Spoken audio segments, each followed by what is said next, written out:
المحامي؟ حضرتك طبعا الناس ديت كل واحد له مشكله، الناس ديت 60 بيت هو مين محامي على ارض الواقع 600 بيت، كل بيت فيهم له مشكله، وحضرتك محامي واكيد ملم بقضايا الناس دي كلها. ايه اللي انتوا عايزينه؟ ايه اللي انتوا عملتوه؟ وكل حاجه اقولها بصراحه. تاني حاجة احنا بنناشد رئيس الجمهورية ومحافظة الأهلية ورئيس مجلس مدينة مبروك. احنا بنجري بقالنا سنين في موضوع التقليد، موضوع الرصد، موضوع المية. احنا هنا بنعاني كل يوم مشكلة مية، احنا عندنا هنا كل يوم لازم اللي هو جرار ونروح المجلس ونبلغ ونعمل عشان المية. عايزين نقنن، مش عارفين نقنن. رحت لوزارة الري قال لك معلش عندنا المشكلة دلوقتي في وزارة التنمية المحلية. رحنا كلمنا في وزارة التنمية المحلية قال لك ارجع للمحافظ، قال لك رئيس الوحدة المحلية. احنا بقالنا سنين بنجري في الموضوع ده، فاحنا عايزين النهارده بعد اذن حضرتك واحد قال ان هو بقاله 50 سنه كان واخد الارض عباره عن باب واشتراها من اصلا بنى عليها، والراجل ده بيبيع فرصه حاجات زي كده، حتى شكله او ظروفه صعبه شويه. معظم الناس هنا لها مشاكل، كل المشاكل الكبيره بتاعتك طبعا حضرتك محامي. الدنيا كلها مشاكل هنا والناس غلابه هنا. هنا بالنسبه يعني معلش انا لكم 600 بيت، دول ممكن 10 بيوت اللي الحاله الماديه اللي هي تسمح النهارده تشتري او تعمل الكلام ده كله. فاحنا النهارده زي ما حضرتك قلت الواحد بقى بيشتغل من 50 سنه، كان النهارده كان ممكن معاه حالته الماديه تسمح ياما ان هو يشتري او يقنن. النهارده حالته مش قد كده، فاحنا النهارده بدل ما يكون النهارده الربط الايجار كل سنه بيزيد. احنا اول ما خدنا هنا كان الربط كان المتر بجنيه، 5 دول 5 10 جنيه. النهارده بنتكلم في ربط 120 جنيه لكل متر. بندفع يعني النهارده زاد حوالي 60 70 جنيه. 1000% يا استاذه، احنا بنتكلم لما جنيه بنتكلم ل 100 جنيه. يعني زاد 1000%. 1000% انتوا عايزين ان هم مثلا تبقى زايد اي نعم، بس نسبه ايه معقوله. حتى لو بدل الزياده اللي احنا بندفعها دي بس احنا عايزين نقنن. هو حاجات 800 جنيه لان هي خلاص ما عادش فيها زراعه ولا فيها ري ولا في الكلام ده كله. احنا عايزين نقنن، عايزين النهارده بدل مطلب ل 600 دي كلهم. احنا جرينا النهارده حضرتك بتقول احنا رحنا لوزاره التنميه المحليه، رحنا لوزاره الري، كلمنا بعتنا للمحافظ، رحنا لرئيس الوحده المحليه قال لك طب هنشوف ونرد عليكم، كلمنا الاستاذ بدراوي كان موجود برضه معانا هنا برضه اللي هو عضو حزب الوفد، اتكلمنا معاه قبل كده برضه قال لك انا حضرتك الرجاله برضه راح هنا وراح لكذا مسؤول برضه. فاحنا عايزين النهارده نقنن وفي المعقول عشان حد يقول لنا الوقت وهو شايفنا المطلوب منكم ايه، ومين اللي اصلا اللي يحل لكم المشكله بتاعتكم، صح؟ احنا المطلوب ان اولا حد نقعد معاه عشان يحل معانا المشكله، هنقنن هيبقى المتر قد كذا هنعرف نقنن قد ايه. ثاني حاجه حضرتك هنا بالنسبه للرصد هنا مفيش عندك حاجه زي ما انت شفتوا كل متاخده بالقرابه. ثالث حاجه الميه كان في سنه عشان كان في موقع قديم طبعا موجود عندنا بشويه واتقفل، فهو السن ده قديم، فهو اصلا يعني بنسبه 50% بدل ما كان هيعمل 100% لسه هيجيب سن، لا في سن، لا انت ممكن النهارده 50% بقى قالوا ما دام الموقع ما فيش قال لك طالما الموقع اتقفل شالوا الحاجه ومشوا خلاص. حضرتك بنتكلم في مصر، بنتكلم النهارده في الميه اللي هي قطع عندنا النهارده والمحافظ مشغول بصراحه بيجري في الموضوع اللي هو رئيس مجلس المدينه بتاع نجران يجي يشوف الوضع كنا عنده الاسبوع اللي فات برضه لما رحنا الاسبوع اللي فات هندرس الموضوع وهنشوف حسب الخطه الاعتماديه والخزنه الموازنه الماليه بتاعت الدوله برضه في الكلام. بس احنا عايزين حد نقعد معاه ومش كلام بس وخلاص ان هو طب خلاص هندرس الموضوع ونشوف. لا احنا عايزين حل، عايزين امور على ارض الواقع. بس احنا الميه النهارده من اكتر من كاش النهارده 3 4 شهور ل 5 6 شهور مفيش ميه. احنا كل يوم لازم العربيات والميه تيجي هنا عشان الناس تملى المخزنات. كل بيت مش بنشتري، لا احنا ما بنشتريش، هي يعني هم اللي بيبعتوها، هو المجلس هنا اللي بيبعتوها الميه الاداره بتاعت الميه طبعا هنا الميه هنا العربيات الميه والناس بتملى. بس انا كل يوم طب انا بس في ناس بتلحق وناس ما بتلحقش يا باشا. النهارده انا بيت النهارده فيه 6 عائلات، النهارده مقطوره الميه اللي بتيجي دي اصلا ما بتقدرش البيت كله. طب انت يعني بتيجي على قد يا دوب انت فاهم، يا دوب اليوم انت عايز تاني يوم تملى. طب انا دافع النهارده ميه ودافع اشتراكات ميه وبدفع النهارده فواتير ميه على اساس انها ايه يعني؟ طيب ما فيش اي حاجه دلوقتي، انا الميه مقفوله عليها مفيش ميه بتوصل لي بدفع اشتراكات. طب بدفع ليه بقى؟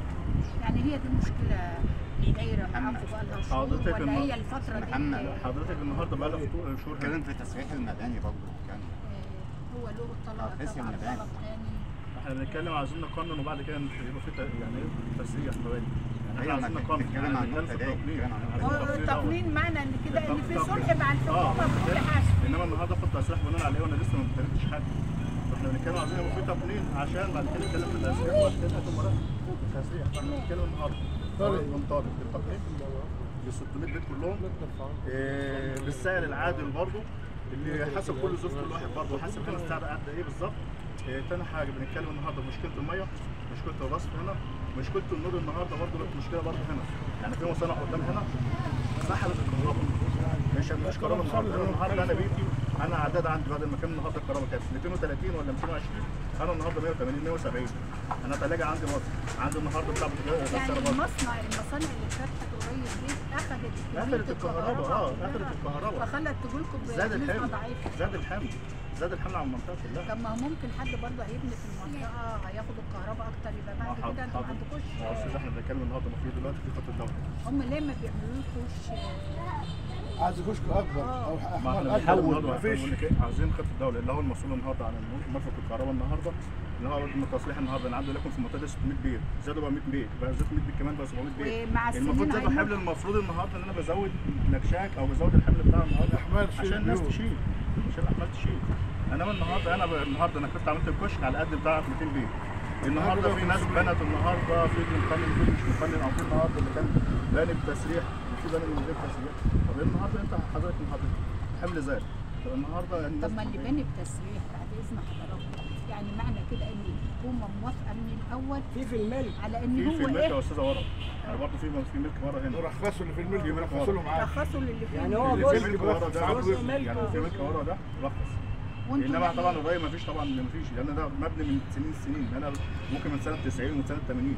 المشكله يا عزيزي المشكله هي مشكله عامه هم اكتر من بدأوا من 50 سنه لحد نزلوا الحد اللي بقى له 5 بقى له 3 بقى له 4 كانوا بادئين ب 3 جنيه دلوقتي بيقولوا بكام؟ مش فاكر ده احنا كنا بادئين من جنيه احنا بنتكلم اصل في حد قال لي بادئ ب لا 3 وكان بجنيه على حسب ما كان لسه بادئ كان حسب ما كان باني متأخر. حسب ما ناس بانية كان متأخر. لسه جاي او بدل ما كان اشترى كل واحد حسب ما كان كل شهر.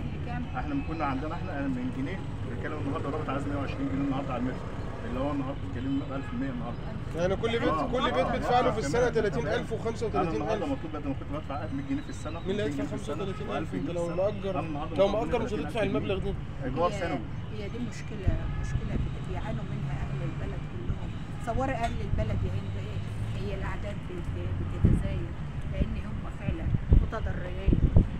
احنا ما بنشتكيش مجلس مدينه ولا مجلس اهل ولا بنشتكي حاجه اصلا. هم عايزين تقنيه وضعهم ان هم فعلا يكونوا ارضيه ثابته على ارض الواقع. يدفعوا بالميه اللي بتدفعوا ثمنها، يدفعوا بالكهرباء اللي بيدفعوا ثمنها، يدفعوا الغاز. عندك مشكله في الغاز؟ الغاز تمام الغاز تمام الحمد لله. قالوا الغاز تمام معنى كده ان هم فعلا لما بتكون خدمه متكامله وكل بيكون عليها صح تمام. انما خدمه ناقصه ليه ما يعملهمش محول كهرباء يمسك اول البلد 600 بيت لاخره محول ايه هياخد 600 بيت محتاج فعلا خدمات. الميه في يبقى ميه ينزلكم ايه اقرب مكان للميه. محطة المية المفروض ان هي محطة المية تاخد من الطاقة. فهم دلوقتي بيعملوا خط مية لسه بيتعمل هنا بس احنا بقالنا النهارده 3 4 شهور ولسه المية ما جبناش. مش معنى يعني كل شهر يوم- ولا حاجه ولا اتنين لا وهتكون لا مصر. المفروض على كلام المحافظ انا مشكور جدا ومن اكتر لا المحافظ نشيط. ما هو بيقولوا من إن اكتر المحافظ المحافظات فعلا مشكور بصراحة نشيط لسه. وعامل شغل واحنا مبسوطين. لا بصراحة يعني احنا بنتشرف وفخورين ان احنا عندنا محافظ زي ده بأمانة بجد يعني نشيط جدا جدا جدا يعني بيراعي مكانته والمكان اللي هو فيها وبيخدم النهارده اصغر مواطن لاكبر مواطن. لا يشكر بصراحة يعني. محافظ 10 على 10 كل المحافظ اتبنى مشكله الناس دي اهل الامراض هم قاعدين في اول البلد مش في وسط البلد في وسط العمار. هي تعتبر حته عشوائيه بس الحته هم فرحانين بيها لان هم حاسين ان يكون طوبه ويكون بيوت ومش معقول هبقى فين بيت مش قادر برضه هيبقى خدمات خدمات والخدمات بتاعتهم زي ما قالوا مكتمله في الغاز عايزينها برضه مكتمله في الكهرباء. حاجه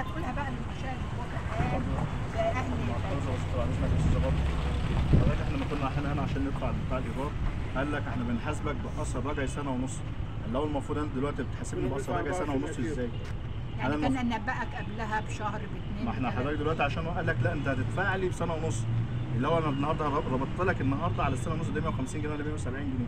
طب انتوا بتحاسبني على سنه ونص ليه؟ المفروض انا حسبتها من السنه اللي فاتت، خلاص دفعتها السنه اللي فاتت. يعني انتوا دافعين السنه ونص اللي هم بيطالبوكوا بها احنا بأثر. النهارده قال لك عايز تدفع النهارده دفعت السنه اللي فاتت، قال لك الجديد بقى اللي هتدفعه هتدفع سنه ونص باثر رجعي. طب ليه يا استاذ؟ طب ليه طيب؟ احنا اثر رجعي ازاي؟ المفروض يعني السنه يعني السنه اللي انت دفعتها يا السنه اللي تدفع دفعتها تاني غيرها. عايزين ندفع كمان نص سنه عليه غير السنه الجديده. هو ده طلب تاني. يعني احنا النهارده عايزين الربط يكون لو احنا النهارده لغايه ما نقنن ويحصل التقنين. يعني اول عايزين نقعد مع حد هنعمل ايه في التقنين والاجراءات اللي نمشي فيها. مين اقرب عضو مجلس الشعب عندكم؟ هو المفروض هنا الاستاذ رضا غازي السيد خد والسيد خضر وده غازي، بس للاسف ما بيعملوش حاجه. يعني احنا للاسف ان كان نائب وده غازي ده ما بيردش على تليفونات ولا بيتكلم مع حد. السيد خضر راجل برضه محترم بيقفل التليفون وما بيردش على حد. هو مختص بدياسته والحتت اللي هو لا ما بتكلم وده غازي، وده غازي. عندك وده شفعي برضه مجلس الشيوخ راجل محترم ما بيردش على حد. يعني احلى حاجه في اعضاء مجلس الشعب انهم محترمين بس ما بيردوش على حد، صح؟ دي احلى فيهم حاجه. هي دعوه منهم اهو لمجلس الشعب القادم. انت جاي ما تقفلش التليفون عشان لما تقفل التليفون هم هيبقوا زعلانين ويقولوا عضو مجلس الشعب قفل التليفون وما بيردش على حد، صح؟ ما بيردش على حد.